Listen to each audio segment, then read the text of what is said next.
नेपालीमा डरलाग्दो कथा र घटना भन्ने च्यानल त्रिकोण टेल्सलाई सब्स्क्राइब गर्नुहोस् र बेल आइकन थिच्नुहोस्।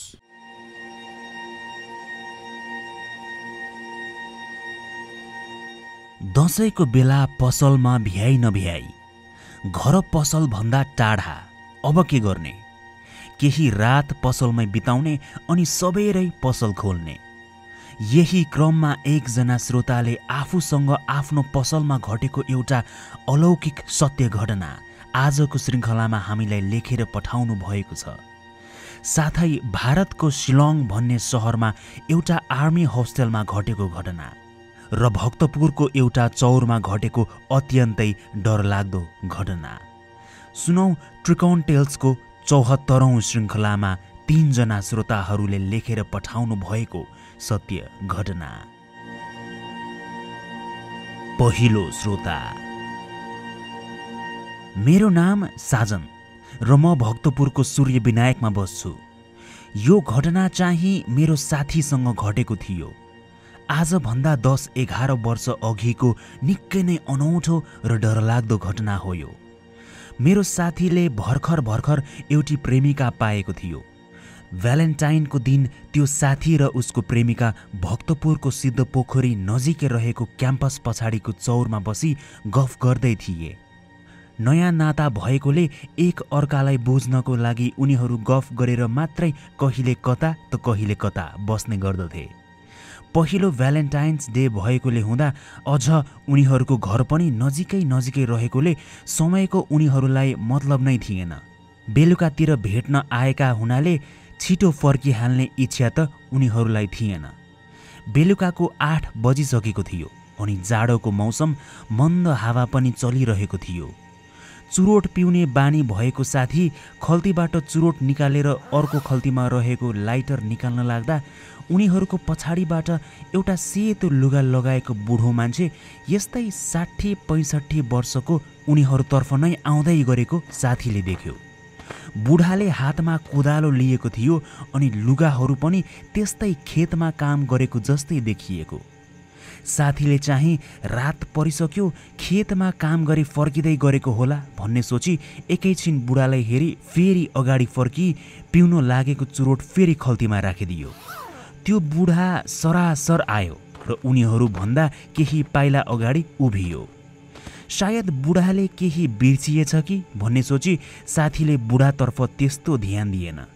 त्यस बुढा साथी र उसको प्रेमिकाको अगाडि आफ्नो ढाड फर्काई उभिरहेको थियो। आफ्नै छेउमा उभिएकोले हुँदा साथी र उसको प्रेमिका त्यस बुढालाई पनि आफ्नो ढाड फर्काई उनीहरू पछाडि फर्किए अनि गफ गर्दै हाँस्दै उनीहरू घर फर्किने नामै नलि बसिरहे।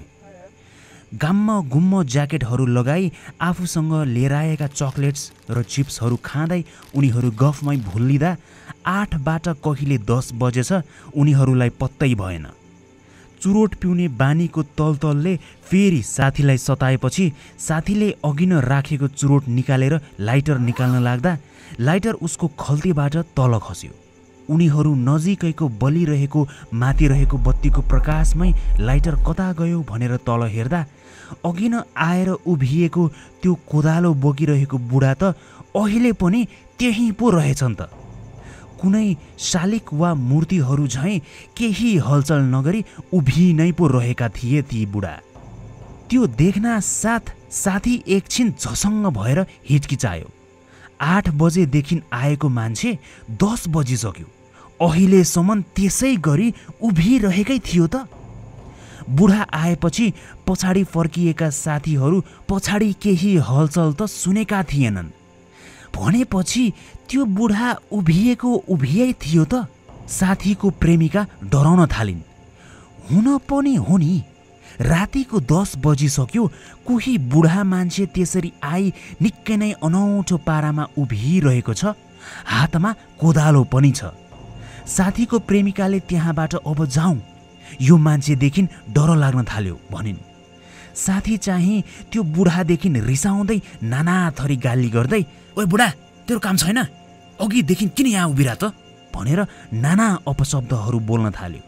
त्यो भन्ने बित्तिकै त्यो मूर्ति स्वरूप उभिरहेको बुढा अलि केही चलमलायो, तर मात्रै उसको टाउको कुम्भतिर टाउको फर्काई त्यो टाउको त बुढाले ढाडतर्फ फर्कायो।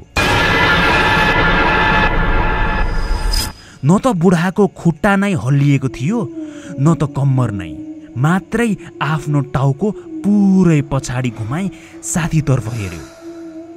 त्यस बुढाको अनुहार निकै नै डरलाग्दो थियो। बन्द रहेका आँखा, लत्रिएका ओठ, मानौ कि बुढा निदाइरहेको थियो। त्यसरी टाउको पुरै घुमेको देखेपछि साथी र उसको प्रेमिका तल खोलातिर भाग्न थाले। पछाडि नहेरी दौडादौड गर्न थाले।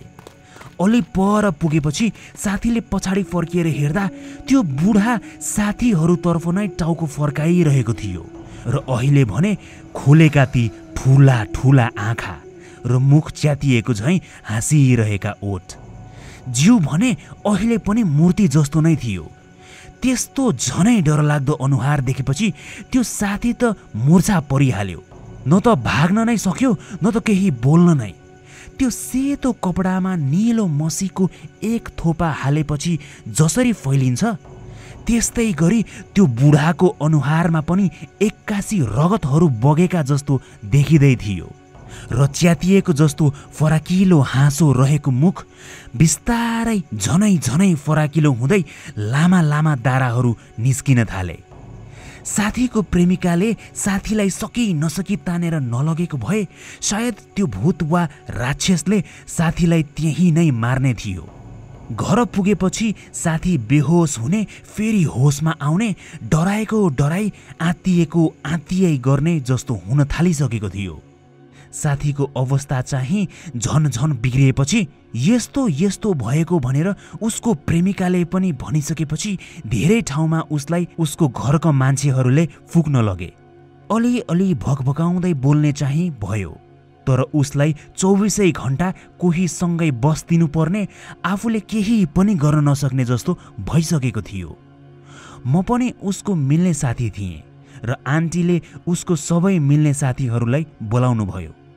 छोरालाई यस्तो यस्तो भयो भनी हामीसँग पीडा पोख्नुभयो। बिस्तारै भकभकाउँदै मेरो त्यही साथीले आफूसँग भएको सबै घटना विस्तृत रूपमा हामीलाई सुनायो। त्यस साथीले त्यो मूर्ति झै उभि टाउको मात्रै घुमाएको बुढा, त्यस बुढाको बारेमा व्याख्या गर्दा उसले देखेका ती लामा लामा दारा, त्यो डरलाग्दो हाँसो, तिनीहरूको कुरा गर्दा साथीको बोली झनै झनै अड्किन थाल्थ्यो। मुसलधारे पानी परेको झैँ टोलाइरहेका आँखाबाट डरका आँसुहरू बग्न थाल्थ्यो। अहिले पनि मलाई सुत्नै दिँदैनन्। मलाई निदाउन लागे कि घाँटी थिच्न आइहाल्छ अनि म सास फेर्न नसकी बिउझिन्छु भनी दुखेसो पोख्थ्यो। हामीले पनि धेरै नबोल, आराम गरेर सुत भनी हामी साथीहरू चिन्तित भई रुँदै गर्नुभएको उसको आमालाई सम्झाउँदै बाहिर निस्क्यौँ। केही हप्तापछि खबर आयो कि मेरो त्यस साथीको निन्द्रामै मृत्यु भयो भनी। त्यो सुनेर हामी धेरै नै चिन्तित भयौँ। हामीले हाम्रो साथीको लागि केही पनि गर्न सकेनौँ भनी धेरै मनमा कुराहरू आयो। उसको प्रेमिका पनि बेला बेला तर्सिन्थिन्। अहिले कता छिन्, के गर्दैछिन् त्यो चाहिँ थाहा छैन, तर आशा गर्दछु सकुशल नै छिन् भनी। दोस्रो श्रोता, मेरो नाम कृष्ण राई हो र यो मैले भन्न गइरहेको घटना एउटा सत्य घटना हो। म त्यति बेला भारतको मेघालय प्रान्तमा रहेको शिलङ भन्ने सहरमा एउटा आर्मी होस्टेलमा बस्थेँ। त्यति बेला म ब्याचलर्सको तेस्रो वर्षमा अध्ययन गर्दै थिएँ। हाम्रो त्यस बोइज होस्टेलको वातावरण मलाई साह्रै नै रमाइलो लाग्थ्यो र त्यस होस्टेलमा प्राय सबैजना क्याम्पस पढ्ने विद्यार्थीहरू मात्रै थिए। स्कुलका कमै हुन्थे। त्यो होस्टेलमा जम्मा जम्मी 13वटा कोठाहरू थिए र प्रत्येक कोठामा 4वटा पलङहरू राखी 4 जना बस्ने व्यवस्था मिलाइएको थियो। तर एउटा कोठामा बढीमा 3 जना मात्रै बस्ने गरेका थियौँ। म चाहिँ तल्लो तल्लाको पहिलो कोठामा बस्थेँ, जुन बाथरुमको छेउैमा थियो। हरेक वर्ष जाडो महिनाको बेला शिलङका सबै विद्यालय उच्च विद्यालयहरू 30-40 दिनसम्म बिदा हुने गर्छ। त्यस्तै एउटा डिसेम्बरको महिनाको कुरा हो। होस्टेलमा बस्ने हामी सबैजनाको कलेज 40 दिनसम्मको लागि जाडोको छुट्टी भएको थियो। त्यति बेला मेरो कोठामा मसँगै अर्को एकजना मात्रै थियो। तर जाडोको बिदा भएपछि भने ऊ चाहिँ आफ्नो घर गयो। होस्टेलबाट जाडोको बिदाको लागि प्राय सबैजना घर गएका थिए। तर यस्तै 8-9 जना चाहिँ होस्टेलमै थियौँ। म पनि मेरो कोठामा एक्लै थिएँ। एउटा साँझ होस्टेलमा हामी भएका जति 8-9 जना एउटै कोठामा बसी नाना थरीका स्न्याक्सहरू मिसाएर खाँदै गफ गर्दै थियौँ। कहिले एउटा विषयमा कुरा गर्दै त कहिले अर्को। यस्तै गरी रात छिप्पिँदै थियो।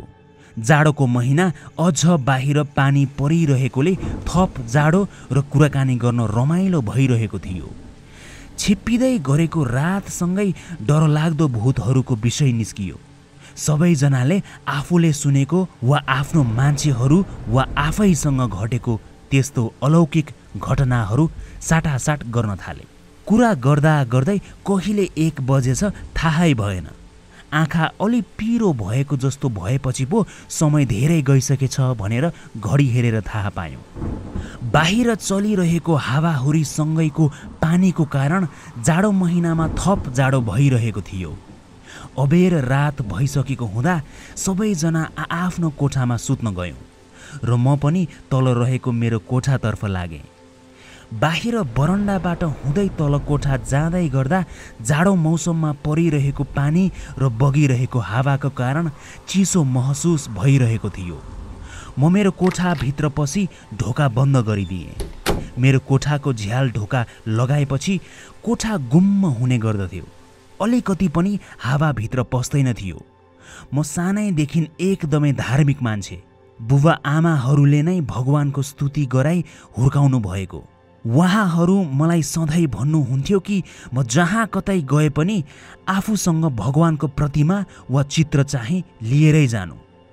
त्यस होस्टेलको मेरो कोठामा पनि मैले एउटा भित्तामा ठुलो फ्रेममा भगवानको फोटो राखेको थिएँ भने अर्कोपट्टि सानो मन्दिर जस्तो स्थापना गरेको थिएँ। ठुलो फोटो फ्रेम चाहिँ मैले भेन्टिलेसन छेउमा किला ठोकी अड्काएको थिएँ र अर्को किलामा बाँधेर बलियो गरी झुन्ड्याएको थिएँ। अनि सानो मन्दिर चाहिँ मेरो सुत्ने पलङको तकिया माथि छेउैमा किताब राख्ने गरेको सानो र्याकमा स्थापना गरेको थिएँ। बिहानै र बेलुकै म ढोग्ने गर्थेँ। बाहिर निरन्तर परिरहेको पानी र चलिरहेको हावाको कारणले होला बत्ती पनि झ्याप्पै गइहाल्यो। म पलङमा आएर बसेको मात्रै थिएँ। सिलिङको बत्तीको उज्यालोले छर्लङ्ग भइरहेको कोठा बत्ती गए लगतै एक्कासी अँध्यारो भएर गयो। एक्कासी मैले पढ्ने गरेको टेबलमा केही भारी काठको चिज खसेको जस्तो आवाज आयो। बत्ती पनि नभएको र त्यस्तो आवाज मेरो झन्डै सातो नै गएको थियो। मसँग बत्ती बाल्न अर्को विकल्प पनि थिएन। बाहिर परिरहेको पानीको आवाजले त्यो टेबलमा केही चिज खसेको ठुलो आवाजलाई झनै डरलाग्दो सुनाएको थियो। धन्न एकैछिनमा नै बत्ती आइहाल्यो। बत्ती आएपछि मेरो ध्यान सिधै त्यही टेबलमा मोडियो। म उठेर गएर हेरेँ। मलाई निकै नै अनौठो लाग्यो। मैले भित्तामा सुरक्षित र बलियो पारामा झुन्ड्याएर र अड्काएर राखेको भगवानको त्यही ठुलो फोटो फ्रेम त तल खसेको रहेछ।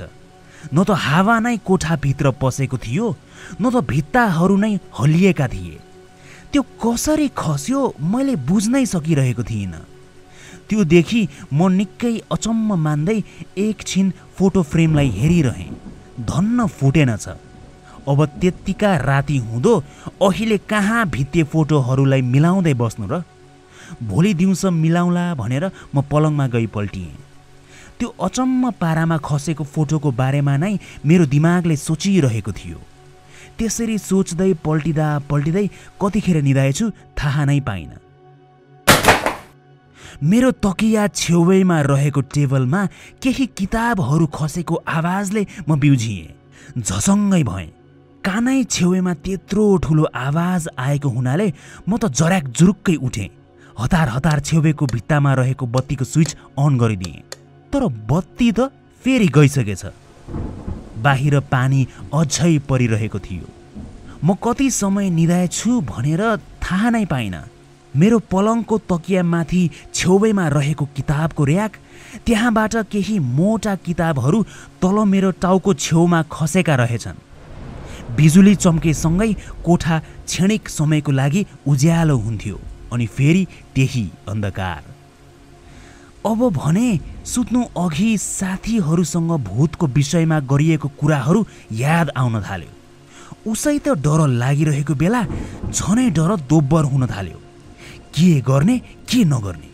सिरकले मुख घपलक्क छोपी आफूले आफूलाई निन्द्रामा धकेल्न खोजे। तर मेरा आँखाहरू भने खुल्ला नै थिए। सिरक भित्रै आँखा वरिपरि हेर्दै डराई म सुत्न खोज्दै थिएँ। फेरि अघिनकै सरह थाहै नपाई निदाइ पो हाल्छु कि भनी आश गर्दै। मेरो छेउमा रहेको त्यस टेबलभन्दा केही पाइला पर मैले लुगाहरू राख्ने गरेको एउटा सानो दराज थियो। कसैले त्यो दराजमा लट्ठीले हानेको जस्तो ट्वाक ट्वाक आवाज पो आउन थाल्यो। भर्खरै किताबहरू कानै छेउमा खसेको आवाजले तर्सिएको बेला त्यो दराजबाट आइरहेको आवाजले त म अति नै चनाखो भई एकछिन आफ्नो सास पनि रोकेर सुनिरहे। त्यो दराजमा हानिरहेको जस्तो आवाज निरन्तर आइ नै रहेको थियो। मेरो मुटुको ढुकढुकी तेज हुन थालिसकेको थियो। मैले बिस्तारै मेरो टाउकोमाथि घपलक्क ओढेको सिरक हटाएँ अनि त्यो दराजलाई हेरेँ अनि मुटु दह्रो पारेर साहस बटुली कृत्रिम रूपमा एकछिन खोकेँ। मैले त्यसरी खोक्ना साथ त्यो दराजबाट आइरहेको आवाज बन्द भयो। मानौ कि कसैले मेरो आवाज सुनेर एकछिन ऊ पनि चनाखो भएको जसरी। अनि त्यही आवाज फेरि सुचारू हुन थाल्यो। निरन्तर बजेको बजै त्यही दराजमा कुनै काठले हानिरहेको जसरी। मलाई साह्रै डर लागिरहेको थियो। भगवानहरूलाई सम्झिँदै उहाँहरूको नाम जप्दै म बस्न थालेँ। म झन् गुटुमुटु परी एउटै डल्लो भई बसी नै रहेँ। हरेक बिहानी 5 बजेतिर हाम्रो होस्टेल मुनि रहेको आर्मी ट्रेनिङ सेन्टरमा ट्रेनिङको लागि आएका सेनाहरूको चहल पहल सुनिन्थ्यो। त्यही सेनाहरू दौडिन थालेको आवाज मैले सुने। 5 बजिसकेछ भनेर मैले अनुमान लगाएँ। त्यसरी उनीहरूको पाइलाको आवाज मैले सुन्ने बित्तिकै त्यो पहिलो पाइलाको आवाजमै दराजमा हानिरहेको आवाज त ट्याक्कै अडियो। जाडो मौसममा पनि पसिनाले म निथ्रुक्कै भिजिसकेको थिएँ। आँखा चिम्लिएर भगवानहरूको नाम लिँदा लिँदै म केही समय निदाउन पुगेँ। केही घन्टापछि जब म बिउजिएँ तब म ढलिरहेको त्यो फोटो फ्रेम अनि टाउकै छेउमा खसेका ती किताबहरू हेरी एकछिन अचम्म मान्दै निहाल्न थालेँ।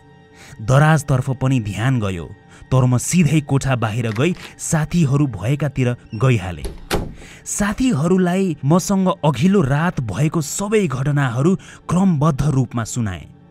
उसै त भूतहरूको कुरा गरी सुत्न गएको हामी त्यो कुरा सुनेर उनीहरू पनि चनाखो भई एकछिन सोच्न थाले। त्यो दिनदेखि म अर्को मेरो मिल्ने साथीको कोठामै सुत्न थालेँ अनि म सुत्ने गरेको कोठा खाली नै छाडिदिएँ। केही दिनपछि मेरो कोठाको मसँगै सुत्ने अर्को भाइ घरबाट होस्टेल आयो। त्यो भाइ आएपछि मैले त्यस रात मसँग घटेको घटनाहरू उसलाई पनि सुनाएँ, तर उसले चाहिँ वास्ता गरेन। हामीले भूतहरूको कुरा गरेर सुतेकै दिन कसरी त्यस्तो भयो? त्यो सबै भूतको कुराकानी गरेर आफै तर्सिएको मात्रै हो भनी हामीलाई सम्झाउन थाल्यो। त्यो भाइ आफू त त्यही कोठामा सुत्ने भन्न थालेपछि मैले पनि ठिकै छ भनी म पनि त्यही मेरै कोठामा सुत्न थालेँ। एउटा पलङमा त्यो भाइ अनि अर्को पलङमा म। केही दिनसम्म हामी पहिलेकै सरह सुत्यौँ र केही भएन पनि। मैले पनि कतै त्यो भाइले सही नै पो भनेको थियो कि भूतका कुराहरूले नै पो मलाई त्यस्तो महसुस मात्रै भएको हो कि भनेर म आफैले भोगेको आफैले सुनेका कुराहरूमा प्रश्न गर्न थालेँ। केही दिनहरूपछि होस्टेलमा एकजना मिल्ने साथीको जन्मदिन थियो अनि हामी सबैजना साथीहरू मिलेर त्यस साथीको जन्मदिन त्यही होस्टेलमै मनायौँ। केही स्न्याक्सहरू, केही पेय पदार्थहरू लिएर आई सानो केक काटी रमाइलो गर्यौँ। सबैजना साथीहरू रमाउँदै केही साथीहरूसँगै मैले पनि रक्सी पिएकोले म त्यस रात मेरो त्यही जन्मदिन भएको साथीकै कोठामा सुतेछु। मलाई त कहिले सुते भनेर रक्सीको मात लागिरहेको बेला याद पनि छैन। मेरो कोठामा सँगै सुत्ने त्यस भाइ भने ऊ चाहिँ मेरै कोठामा गई सुतेछ। त्यस रात त्यो भाइ 81:03 बजेतिर होस्टेल नै उचाल्ने गरी करायो। म र त्यो भाइ सुत्ने कोठाको छेउको कोठामा बस्ने केटाहरू पनि घरबाट फर्की होस्टेल आइसकेका थिए। म भने माथि मेरो साथीको कोठामा, अनि तल मेरो कोठाबाट त्यस्तो कराएको आवाज आएपछि छेउका अन्य केटाहरू त्यस भाइ कहाँ गई के भयो भनी सोध्दै उसलाई हेर्दा त्यो भाइ भने डरले थरथर काँप्दै केही बोल्ने अवस्थामा थिएन। होस्टेलको वार्डेन पनि आई के भयो भन्दा केही भन्न नसकी उसलाई छेउैको अर्को साथीहरूसँगै सुताउनु भएछ। बिहान म चङ्गा भएपछि कोठामा जाँदा भाइलाई देखिन अनि छेउको केटाहरूले बिहान 3 बजे यस्तो यस्तो भयो भनेपछि भाइसँग कुरा गर्न गए। त्यस भाइसँग भएको कुराहरू सुन्दा मलाई पनि त्यस रात तर्साएकै रहेछ भनेर मैले बुझेँ। म सुत्दा त्यस रात फोटो फ्रेम खसेको, त्यो किताबहरू खसेका अनि दराजमा लट्ठीले हानेको जस्तो आवाज, ती सबै तर्साएकै रहेछ। मेरो चाहिँ ठुलो ग्रह भएर होला मलाई त्यति मात्रै गर्यो। त्यो भाइलाई चाहिँ धेरै नै गरेको रहेछ। त्यो भाइलाई भएको जस्तो भएपछि त जो कोही पनि तर्सिन्छन् नै, जसको पनि सातो जान्छ होला नै। भाइले मलाई उसँग भएको घटनाहरू भन्न थाल्यो। त्यस रात त्यो कोठामा एक्लै सुतेको भाइ बिहानको यस्तै 3 बजेतिर त्यो भाइ केही झरेको आवाज सुनेर झस्किएर उठेछ अनि बत्ती बाली हेर्दा उसको दराजमा उसले टाँसेर राखेको ऐना तल झरी फुटेको रहेछ। एकदम बलियो गरी काठहरूलाई समाउने गम टाँसी हालिएको ऐना कसरी झर्यो भन्दै त्यो भाइ फेरि पलङमा सुत्दै गर्दा केही समयमै उसले ओढिरहेको ब्ल्याङ्केट वात्तै कसैले तानेको जस्तो भएछ। त्यस्तो हुनासाथ मुटु चिसो भइसकेको त्यो भाइ एकछिन खुट्टातिर हेरी ब्ल्याङ्केट खसेको तर्फ उठेर हेर्दा अँध्यारोमा कसैले उसको खुट्टा एउटा चिसो हातले च्याप्पै समाएको उसलाई महसुस भएछ अनि डरले घाँटीको रुद्र घन्टी नै घाउ हुने गरी चिच्याएको रहेछ। त्यस भाइले आफूसँग भएको ती सबै घटनाहरू सुनाएपछि मेरा साथीहरू, जसलाई मैले पनि त्यही कोठामा मसँग राति भएको घटनाहरू सुनाएको थिएँ, उनीहरू सबैको अनुहारमा डर देखिरहेको थियो। त्यस वर्षको पढाइ लगभग सकिसकेको हुनाले होस्टेल वा कोठा परिवर्तन गर्ने त कुरै भएन। त्यस रातपछि जति पनि समय त्यस होस्टेलमा बसियो त्यस कोठामा एक्लै भने कहिले पनि बसिएन। केही समयमै मैले त्यस वर्षको मेरो पढाइ सकाएँ अनि म होस्टेलबाट निस्किएँ। त्यो भाइले पनि आफ्नो त्यस वर्षको पढाइ सकेर होस्टेल छाडी गएछ। म निस्किएपछि मैले सुनेको। अस्ति एउटा साथीसँग कुरा गर्दा थाहा पाएँ कि अहिले त्यो कोठा नै पुरै बन्द गरिएको छ रे। ठुला ठुला तालचा लगाई कोही मान्छे झुकिएर पनि त्यस कोठामा नपसुन् भनेर जानै रोक लगाइएको रहेछ। त्यस कोठामा अझ धेरै तर्साउन थालेकोले त्यस्तो गरेको होला। किन त्यसरी तर्सायो, त्यो तर्साउने के थियो? यस पछाडिको केही पनि कारण वा तत्त्वको अहिलेसम्म मलाई केही ज्ञान छैन। तर मसँग भएको त्यस रातको त्यो सामानहरू खसेको र दराजबाट आफै त्यस्तो आवाज आएको घटना त डरलाग्दो थियो भने त्यस भाइको सिरक तानेर खुट्टा समाएको त्यो अनुभव त कति गुणा डरलाग्दो थियो होला, म कल्पना पनि गर्न सक्दिन। तेस्रो श्रोता। मेरो नाम विशाल। म सुनाकोटी ललितपुरमा बस्छु। आजसम्म मैले धेरै नै अनौठो र डरलाग्दो शक्तिहरू महसुस गरिसकेको छु। यो घटना चाहिँ 2073-74 सालतिरको हो। दशैंको बेला थियो, चारैतिर रमाइलो माहौल थियो। हाम्रो पाटन दरबार नजिकै एउटा ठूलो कपडा पसल छ। दशैंको बेला बिहान चाँडै उठेर पसलमा बस्नुपर्ने भएकोले हुँदा हामी दशैंको बेला घर नगई पसलकै माथि रहेको कोठामा बस्थ्यौं। एक रातको कुरा हो। भोलिपल्ट पनि त्यसै गरी सबैरै पसल दशैंको ताका भएको हुँदा खोल्नुपर्ने भएकोले हामी खाना खाइवरी पसल माथिकै कोठामा गएर सुत्यौं। एकैछिनमा म निदाएँ र मैले सपना देख्न थालेँ। सपनामा मैले एउटा फुलै फुल भरिएको बगैँचा देखेँ र त्यस बगैँचा वरिपरि केही पखेटा भएका हात्ती र गुलाबी रङका बकुल्ला रमाउँदै यताउति घुम्दै थिए। मलाई एकदमै आनन्द आइरहेको थियो र अचानक त्यो सपना टिभी रिमोटले फ्रिज गरिएको जसरी रोकियो अनि केही सेकेन्डमै मैले एकदमै डरलाग्दो र अनौठो आवाज सुने। मैले सुने कि मेरो कानै नजिकै आएर कोही वा भनौँ केही रोइरहेको जस्तो आवाज मैले सुने। एकदमै डरलाग्दो पीडामा रहेको जस्तो त्यो रोदन, त्यो आवाज मान्छेको हो भनौँ भने निकै अनौठो खालको थियो। जनावरको हो भनौँ भने त्यस्तो सुनिने कुनै जनावरहरू मैले अहिलेसम्म सुनेको थिइनँ। आवाज झनै झनै ठुलो ठुलो हुन थालेको मैले महसुस गरेँ। त्यसपछि मैले बिस्तारै आँखा खोली यताउति हेरेँ, तर मैले वरिपरि केही पनि देखिनँ। त्यो आवाज भने निरन्तर आइ नै रहेको थियो। मेरो कानै छेउमा त्यस्तो अमानवीय रोदन सुनेपछि म निकै नै डराइसकेको थिएँ। कानै छेउमा कोही वा केहीले मुख राखेर रुन थालेको जस्तो लाग्न थालिसकेको थियो। मैले डराउँदै मेरो बुबालाई बोलाएँ। डरको सुरमा मैले बुबालाई अलि ठुलो स्वरले बोलाएछु क्यारे। बुबा भन्दै जुरुक्क उठ्नुभयो। बुबा बिउझिनु हुने बित्तिकै त त्यो डरलाग्दो आवाज ट्याक्कै रोकियो। मानौ कि टेप रेकर्डरको बटन थिची अन अफ कसैले गरिदिएको होस्। बाबु के भयो? बुबाले भाडिएको निन्द्राको बोलीमा के भयो भनी मलाई सोध्नुभयो। मैले त्यही आवाजलाई पछ्याउन खोज्दै थिएँ। त्यही भएर म चुपचाप बसी केही बोलिनँ। तर वरिपरि सुनसान थियो। न त बाहिर कुनै कुकुरहरू भुकिरहेका थिए नै, न त केही आवाजहरू नै। म डरले काँप्न थालिसकेको थिएँ। आमा पनि बिउझिनु भयो अनि म त्यसरी डराएको देखेपछि मेरी आमाले छेउमा प्लास्टिकमा राख्नु भएको खरानी निकाली त्यसको टीका निधारमा लगाइदिई ल सुत भनी मेरो टाउको बिस्तारै तकियातिर पल्टाउनु भयो। त्यस रात मलाई सुत्नै निकै गाह्रो भयो। आँखा चिम्लिएपछि त्यही आवाज सुनेको जस्तो लाग्ने, तर आँखा खोल्दा केही नसुनिने। जसो तसो त्यस रात कट्यो। बिहान मैले सबै कुरा मेरी आमालाई भने। आमाले कुकुर रोएको थियो होला भनेर कुरा टारिदिनु भयो। तर कुकुर रोएको भए त्यो आवाज मैले मेरो कानै छेउमा कसरी सुनेको थिएँ होला त?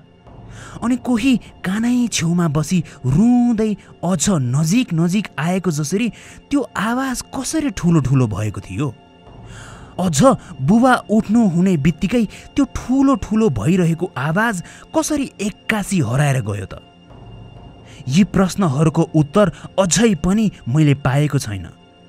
पहिला पनि मलाई त्यही हाम्रो पसलको कोठामा तर्साइसकेको थियो, तर यस्तो अत्याउने गरी कहिले पनि तर्साएको थिएन। त्यसपछि म त्यस कोठामा कहिले पनि सुत्न गइन। त्यो रोदनले भने अहिले पनि मलाई बेला बेला झस्काइ नै रहन्छ।